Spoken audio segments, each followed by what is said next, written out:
दुमका के शिकारीपाड़ा थाना क्षेत्र के आमचुआ गांव में नानी और नतनी की हत्याकांड का पुलिस ने खुलासा कर लिया है। इस पूरे मामले में 24 घंटे के भीतर आरोपी को गिरफ्तार कर जेल भेज दिया है। दुमका पुलिस ने दोहरे हत्याकांड का उद्भेदन करते हुए बताया कि हत्यारा कोई और नहीं बल्कि अपने ही है।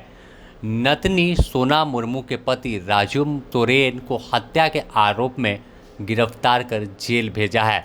एसपी पीताम्बर सिंह शेखावत ने दोहरे हत्याकांड का उद्भेदन किया। इस दौरान प्रेस वार्ता करते हुए उन्होंने बताया कि कैसे पूरी घटना का उद्भेदन हुआ है। आप भी सुनिए।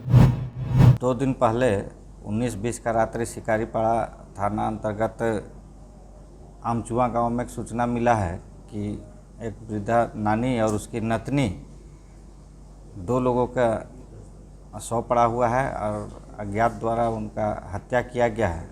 और जमाई के साथ जो उसका नातनी का बराबर झगड़ा झंझट होते रहता था हर एक बात को, चूँकि वो घर जमाई था तो काम करने के लिए बोलते रहती थी और शराब पीने को लेके भी झगड़ा होता था। अन्य छोटी मोटी बातों को लेके घर में कहा सुनी होती रहती थी और उसको लगता था कि मेरा इज्जत नहीं कर रहा है लोग और हमको अनावश्यक काम करवाता है और पैसा वैसा भी नहीं देता है। तो छोटा मोटा बात पर लोग का मनमुटाव होते रहता था। अगल बगल लोग भी बोले कि ये लोग काफ़ी लड़ाई करते थे। उसी बिंदु पर हम लोग छानबीन किए तो उसका जमाई जो है उसका कुछ संदेह लगा, उसका बात पर विरोधाभास हुआ। कड़ाई से पूछताछ करने पर वो अपना गुनाह कबूला कि इसी आक्रोश में उसने अपनी पत्नी को मारा।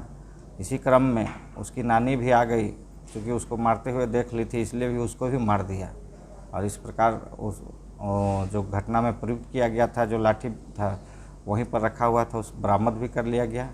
साथ ही साथ जो लड़का मारा है वो उस समय जो कपड़ा पहना था टी-शर्ट, उसमें भी बरामद किया गया। उसमें खून लगा पाया गया है और वो अपना जुर्म स्वीकार किया। इस प्रकार उसका घर नाती दामाद के द्वारा ही नानी और नतनी को मार के हत्या किया गया है। तो भी उसने जिक्र किया है कि बिना बोले कहीं भी चली जाती थी तो उसको ख़राब लगता था, उसको डाउट लगता था कि मेरे अलावा भी और लोगों से इसका बातचीत होता है और संदेह वो करता था ज़रूर उस पर।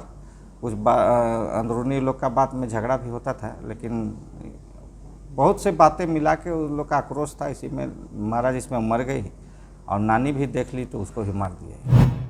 दरअसल जिस तरह से यह हत्याकांड को अंजाम दिया गया था उसके बाद पुलिस इस पूरे मामले को चुनौती के रूप में ले रही थी और एसडीपीओ विजय कुमार के नेतृत्व में टीम गठित किया, जिसके बाद कार्रवाई शुरू हुई और महज 24 घंटे के अंदर आरोपी सलाखों के पीछे पहुंच गया। दुमका से पंचम कुमार झा की रिपोर्ट।